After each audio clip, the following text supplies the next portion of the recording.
Chris, take it away. I think we're going to talk Doomhand. So, Spencer sent me a message asking for some topics. Gave him some pretty vague topics, and one was Doomhand's backstory, his lore. And so, the question, is there a little bit of Spencer and Doomhand? Is there a little bit of Spencer and Doomhand? There sure is, Chris. Well, I would say, like, my interests. Well, is there like a part of your personality that you see in Doomhand, or like part of his backstory, or part of like something of him that you based off of you? Very interesting. Very difficult. I know some other friends too. My player characters have like some of my personality in them, no matter how ridiculous I make them. Oh yeah, I'm curious, like what parts of Doomhand are Spencer? So I always loved the satanic hero. So Doomhand's story is essentially the story of Paris and the Golden Apple, and choosing between Aphrodite, Hera, and Athena, and the mythology of, I don't know where that's from, the Homer, I guess, where she chooses the apple, and then the Battle of Troy happens. This one was, well, let's just do the whole thing over, but this time it'll be evil mistresses come down and have to choose. So I had to do the Bane backstory of creating the apple and giving it to the god of murder to pick the three mistresses who were amazing to just choose from the evil gods. I at that point in time when we first started, I had no idea that like the Dungeons and Dragons had like a whole plethora of different gods to choose from. That was amazing to read from, and I still don't know all of them. But we took Shar, Talona, I think her name is, the goddess of poison, and then Leviathard, who's the goddess or mistress of torture. So those are the three: Lady of the Night, mistress of torture, and the goddess of poison. So those are the three people that Doomhand had to choose to give the apple to. So like that was, I love Greek mythology. That's where I knew the basis was coming from. But he gives the apple. The goddesses, one of them's happy. Bane, Baal, and Leviathard disappear because he chooses the goddess of torture, because she would go there and she threatened him and said that they would torture his family. But the other two goddesses were angry at Doomhand for not choosing her, or them rather, and so they killed his mother and daughter, and then cursed him, so he becomes this almost immortal, repeating, always dying skeleton zombie wizard. And but it's hard to not necessarily sympathize. It's hard not to sympathize with him when you're in my seat, because I'm like, wow, that sucks. I kind of wish that hope he does get his revenge. Do I feel that I myself am Doomhand? Absolutely. Nothing terrible has happened to me like that, but yeah, absolutely. You know what? He gets to have. He's like, it's 100% like me in the sense that I want to play a wizard, I want to play a fighter, and I want to play a barbarian. And because he gets to make those three different alternate, when he dies, he comes back at the other creatures. He's got this never-ending curse where his wizard, when he dies as a wizard, he comes back as a zombie version, like a dumb, brute, barbaric zombie version of himself. And when the zombie dies, he comes back as that fast, just kill everything skeleton. And then when the skeleton dies, he rebirths back into his wizard form. So I love that because I get to play them all, but I just like the development of that mythology. Can I make a mythological character in this story that everyone's going to talk about? No, probably, maybe, but I'm going to have damn fun doing it and playing like the characters that I want to play with, like a cool backstory. Absolutely. I mean, how cool of a backstory is that? Yeah. Maybe I think it's cool. I think it's cool.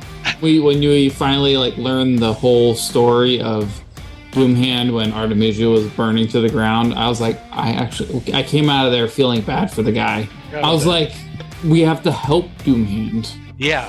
So a lot of the story is going to slowly turn into like, do we help this guy, especially this next section, which I'm not going to give anything away to you, but it's time, Chris, for another goddess to show up. Well, I was going to say, when you're talking about the goddesses, we saw Shar. Yes. That's the only one we've seen so far. I'm been waiting to see the others. Yes. And I'm sure that one will come up soon. So one question is, when we were in Centaura, I had pretty much everyone in the Shadowhide realm. Act 3 of our adventure, I had the majority of the desert people really worshipped Shar, the Lady of the Night, and so I had her avatar show up. You did a good job, though. I hit on her until she smacked me off her shoulder. Yes, that's exactly what happened. But yeah, I would say it's the whole world that we're building. At first, it all had me written all over it. It was like I had just finished watching Game of Thrones for the 18th time, and I just loved the whole idea of zombie apocalypses, but like, don't want that to be the center of attention. So in the story, Doomhand has the ability to bring life back after death, and he brings it in the form of zombies.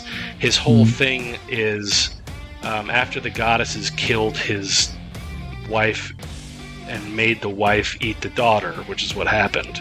His whole move here, he doesn't really care that much about the characters.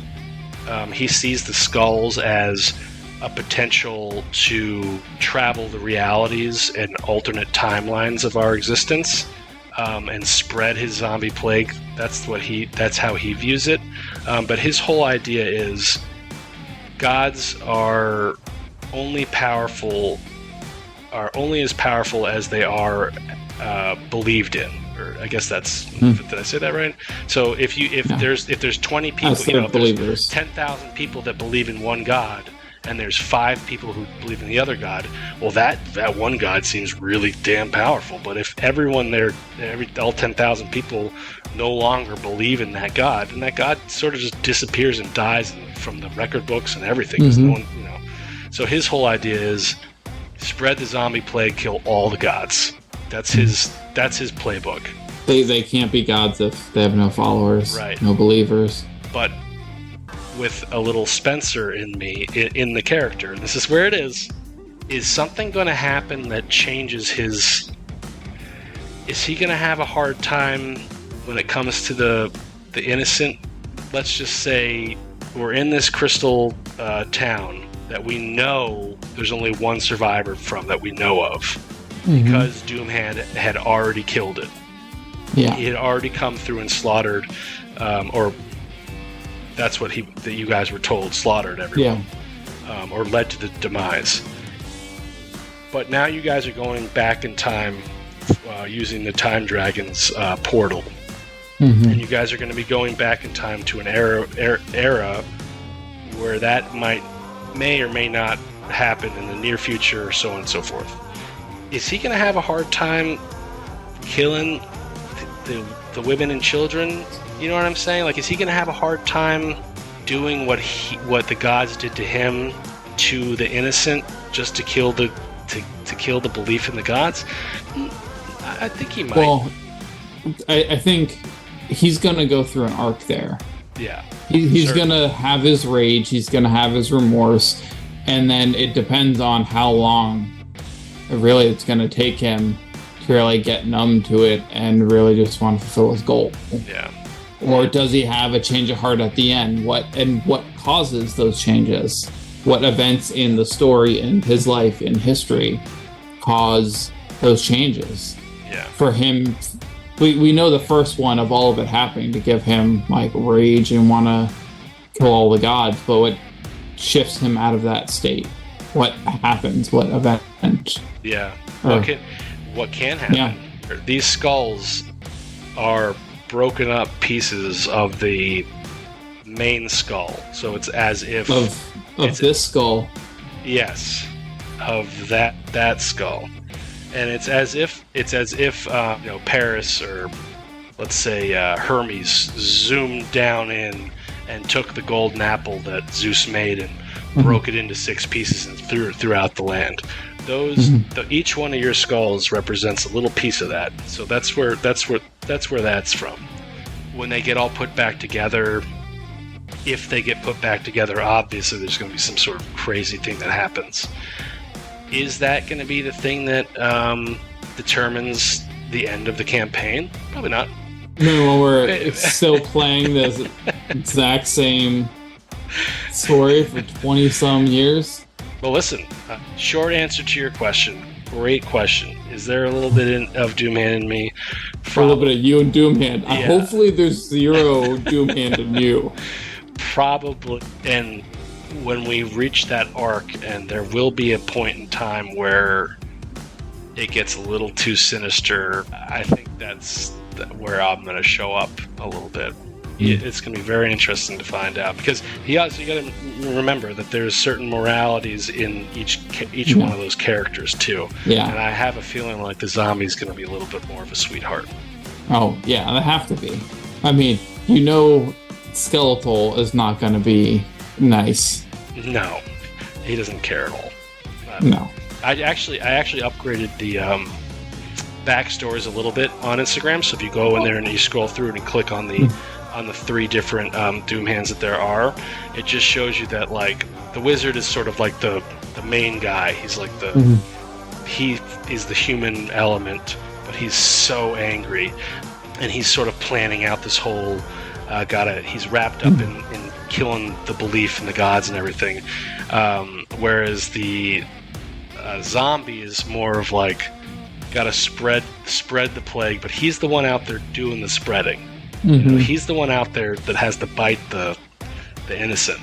And then the skeleton, he'll thwart the other two's plan just to kill. So we'll see. It's gonna be interesting. I'm excited for when we interact with him in the current timeline again. Oh yeah.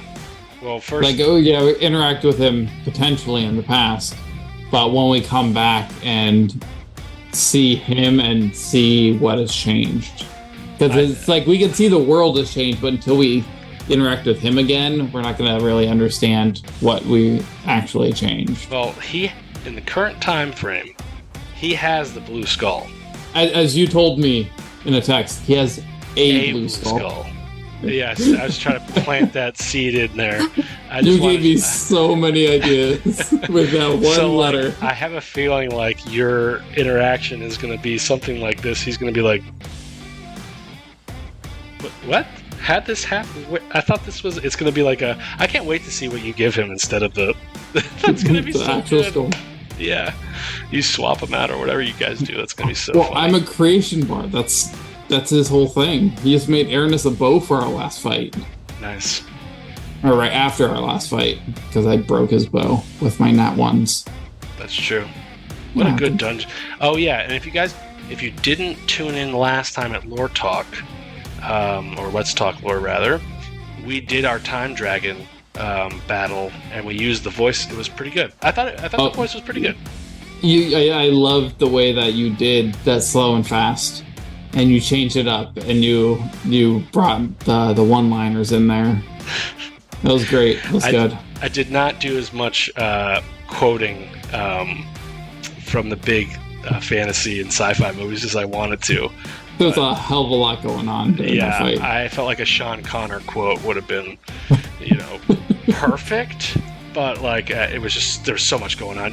As soon as Aranis blew the horn and 45 berserkers came out onto the screen, I was like, well, there goes all the plot and background story for everything I had. I only got 30 more minutes to do this battle, which took 4 hours, but it was good. It was amazing. I tried to get Aranis to roll in groups. No. I'm gonna roll every single fucking attack roll and saving throw. That's right. Well, he did, and I give it to him for. to bring it all in back to circle back. Mm. Yes, and I have a relation. That's where I'll leave you with that. I think that we're gonna have to see how it comes out. 100%. Am I invested? Am I gonna be upset as a person if he dies early? Yeah. Yeah, Chris. He can't die early. I know. Because That's then he why comes I made back. him almost immortal. Okay. Yeah. Okay. Is he selfish? Am I a little bit selfish? Yeah. Yeah. Absolutely. Yeah. For sure. Yes. Well, you didn't answer know your what question, campaign you were yes. getting into. It's like I want these guys to play for a long time, so I want to make my bad guy immortal, and they're gonna have to figure out how to stop him. That's essentially the backbone of the whole thing. Yeah. Yeah, that goes to a great new topic for next time on Let's Talk Lore. What's the topic? Puzzles without solutions. Oh my god, I have got some stuff to say about that. That's gonna be great. Catch you next time. Thanks for weeks. joining us on Let's Talk Lore. 2 weeks. 2 weeks, baby. See you later.